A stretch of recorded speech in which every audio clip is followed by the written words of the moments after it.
Jadi kesehatan mental itu dapat tercermin pada di rongga mulut ya.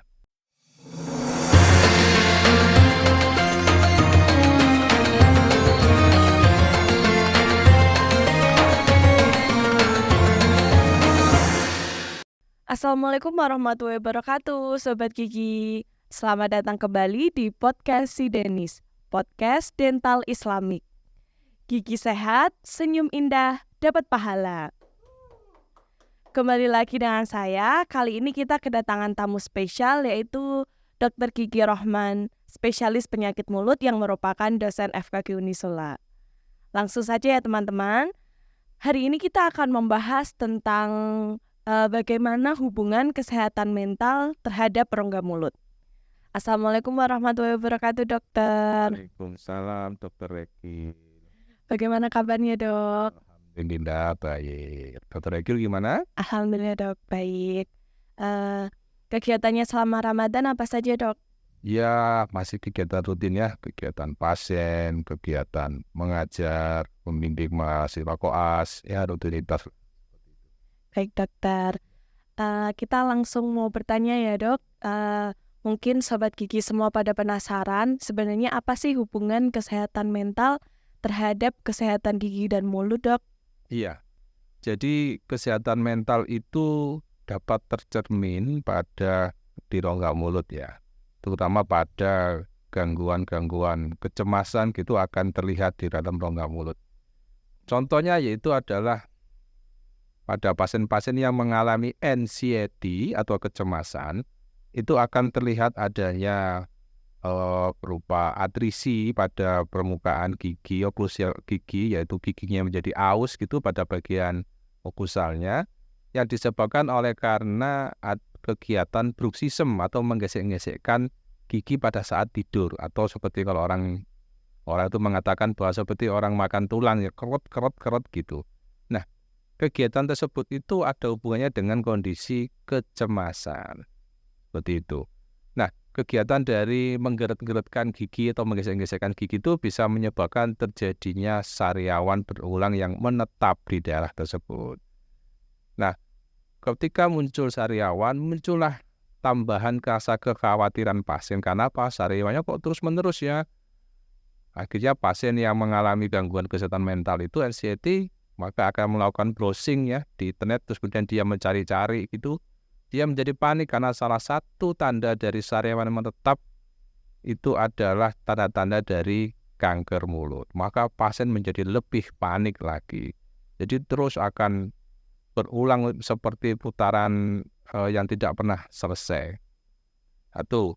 Yang kedua, pasien-pasien yang khawatir akan dirinya gitu ya. Contohnya dia merasa dirinya bau mulut begitu. Padahal secara klinis tidak ditemukan adanya bau mulut.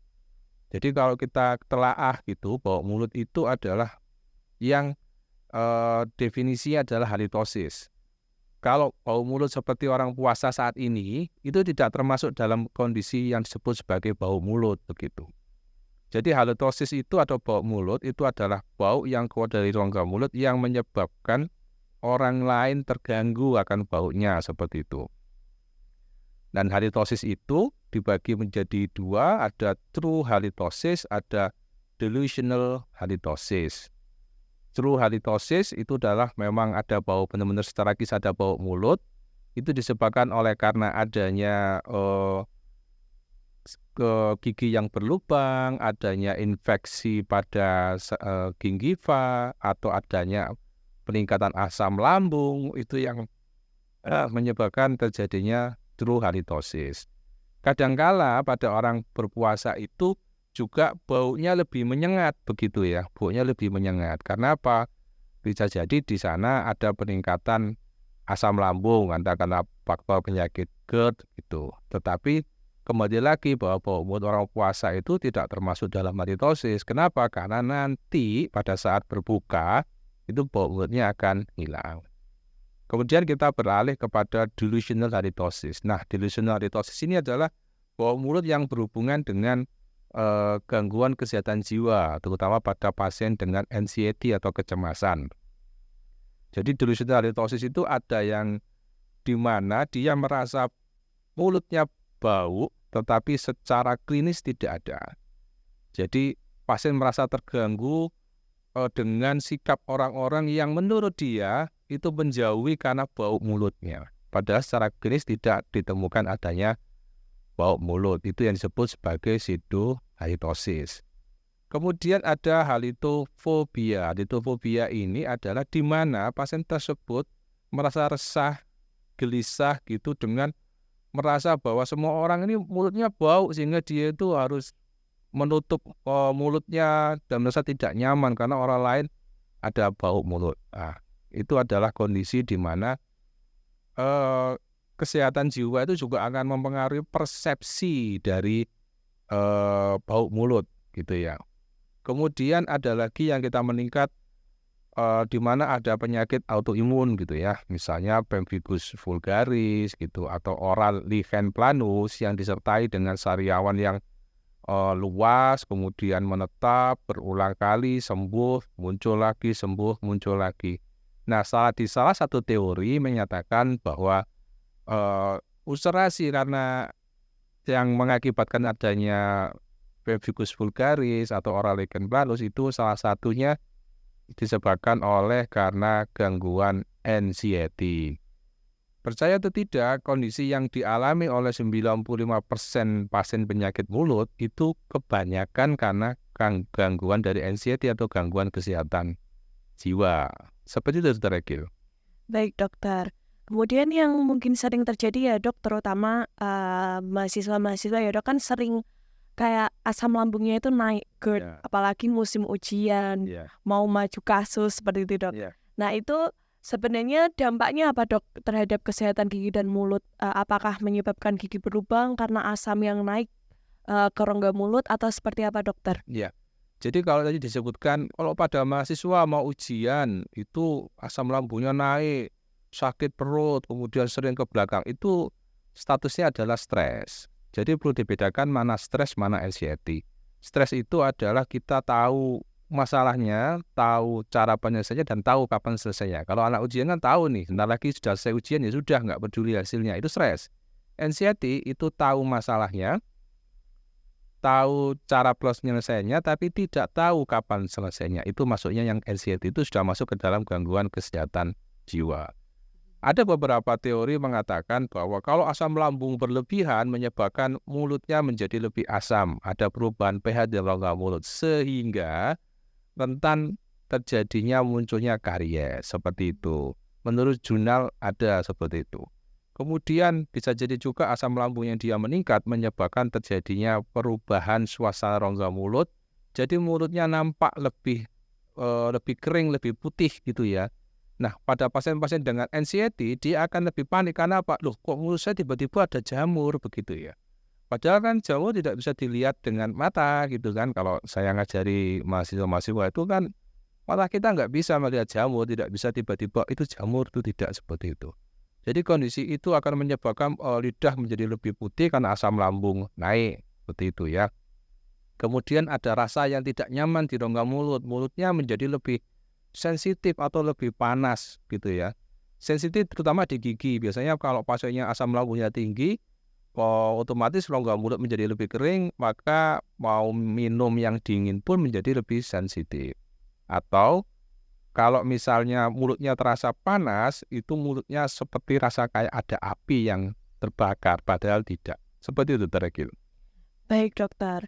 Kalau misalkan, dok, seseorang sudah mengalami anxiety atau kecemasan, apa, dok, yang harus dilakukan? Harus meminta pertolongan siapa dan bagaimana tipsnya, dokter? Iya, jadi kalau pasien dengan anxiety itu, satu harus mengafirmasi positif dirinya, gitu ya. Yang kedua, lingkungannya, circle-nya harus diperhatikan. Karena circle atau lingkungan itu juga akan berpengaruh. Kadangkala pasien mengatakan, saya itu bau mulut. Mungkin karena temannya sudah bosen denger ya, wis iya gitu. Akhirnya daripada bosen, padahal itu malah memperkeruh dari suasana hatinya. Kemudian yang ketiga adalah membuktikan keluhannya itu benar atau tidak. berarti dia harus datang, kalau di rongga mulut, datang ke dokter gigi untuk dilakukan pemeriksaan, seperti itu ya. Kemudian kadangkala saya juga mendapatkan pasien yang sudah nggak percaya lagi ya kan, akhirnya oke, dari dokter gigi umum dirujuk ke spesialis penyakit mulut gitu kan. Kemudian kita lakukan pemeriksaan lab dan segala macam, hasilnya baik-baik saja. Apakah pasien itu akan menerima? Tidak juga, gitu ya, tidak juga. Maka kita perlu meyakinkan pasien bahwa hasilnya ini adalah baik-baik saja. Kalau sudah diberikan pemeriksaan penunjang, klinis menyatakan normal dan pasien masih ada keresahan, maka kita sarankan untuk ke psikiater gitu. Namun ada permasalahan di sini. Stigma orang Indonesia itu kan kalau dikirim ke psikiater atau kedokteran jiwa, itu pasti komen pertama adalah gini, kan saya nggak gila dok, kan begitu ya. Ya sebenarnya itu hanya stigma yang menempel di masyarakat gitu. Kalau kedokteran jiwa berarti orangnya sudah gila. Padahal kita merujuk ke psikiater itu adalah juga salah satu pembuktian apakah benar bahwa pasien ini mengalami anxiety atau kecemasan, sehingga harus dievaluasi karena pemeriksaan penunjang yang bersifat pengambilan darah dan segala macam itu tidak bisa membuktikan pasien tersebut ada anxiety atau kecemasan. Jadi memang begitu stepnya. Yang terpenting adalah kembali lagi ke awal, dari dirinya sendiri dan dari lingkungannya. Kalau sudah sampai ke psikiater, kemudian dari dirinya sendiri maupun lingkungannya tidak bisa memberikan hal yang positif, maka akan terus-menerus kekeluhan itu akan dirasakan oleh pasien. Begitu Dr. Ekil. Baik dokter, terima kasih banyak dok tipsnya. Mungkin ini sekalian ya dok pertanyaan yang terakhir dan berkaitan dengan Ramadan. Yeah. Mungkin kan selama Ramadan itu kan pola makan kita mungkin sedikit berubah ya dok. Yeah. Jadi mungkin nutrisinya ada yang berkurang. Nah sebenarnya apa dok tips untuk pemenuhan nutrisi kita selama Ramadan sehingga tidak mengganggu kesehatan gigi dan mulut. Jadi tidak mudah sariawan, kemudian ibaratnya imunnya tetap bagus sehingga kesehatan giginya baik. Nah itu bagaimana dok asupan nutrisi dari Sobat Gigi dokter? Iya, kalau untuk asupan nutrisi selama bulan Ramadan, ya intinya itu tidak ada permasalahan dengan apapun yang kita makan, begitu kan. Karena kan kalau pada bulan puasa ini kan seringkali kita lebih seimbang makannya gitu kan, dan lebih teratur.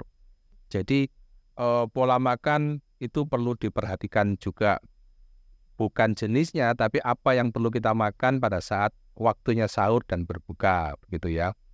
Misal contohnya pada saat kita sahur gitu kan, coba dihindari itu yang namanya kopi dan teh. Karena apa? Nanti akan menyebabkan terjadinya diuretik atau sering kencing. Kalau jadi sering kencing, jadi mulut nanti lebih terasa lebih kering, air liur jadi lebih pekat. Sehingga nanti rawan atau rentan terjadinya sariawan. Kenapa? Ya kan air liur itu kan fungsinya sebagai pelumas ya. Kalau kemudian mulutnya kering, sariawan air liur kental seperti itu, maka gesekan yang biasanya tidak menimbulkan masalah antara gigi dan mukosa mulut, maka bisa jadi menyebabkan terjadinya iritasi seperti itu. Kemudian pada saat sahur jangan mengkonsumsi makanan yang pedas, gitu ya. Jangan mengkonsumsi makanan yang pedas karena nanti akan merangsang peningkatan asam lambung, gitu ya. Peningkatan asam lambung menyebabkan mulut menjadi lebih tidak nyaman, gitu. Terus kemudian menjadi lebih kering, juga akan menimbulkan terjadinya bau mulutnya lebih menyengat, seperti itu. Dia pola-pola makan seperti itu yang perlu diperhatikan pada saat sahur ya. Kemudian kalau pada saat berbuka, ya karena mulut kita sudah kering lama gitu kan, kita tidak konsumsi makanan itu, jangan makan atau minum yang membuat kaget.